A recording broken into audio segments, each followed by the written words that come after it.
आज की इस कहानी से आपको पता चलेगा क्या लड़कियों के मन में भी गंदे विचार उत्पन्न होते हैं। आज की ये कहानी आप ध्यान से सुनिएगा।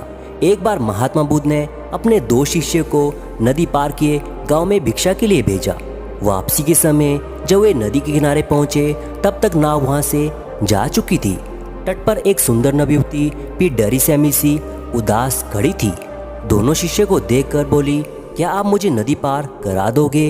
युवती की बात सुनकर एक शिष्य ने कुछ सोच समझकर फिर बोला, आइए मेरे कंधे पर सवार हो जाइए, मैं पार कराने की कोशिश करता हूँ। अपनी पोटली दूसरे साथी को पकड़ाकर उसने युवती को कंधे पर बिठाकर किसी तरह नदी पार करवाकर दोनों आश्रम पहुँचे।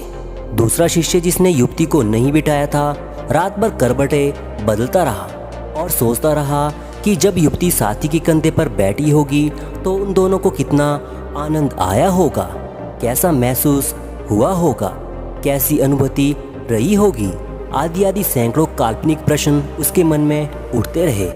सुबह प्रार्थना के बाद बुद्ध ने उसकी बेचैनी का कारण पूछा तो शिष्य ने गुरु को पिछले दिन की सारी घटना सुनाई।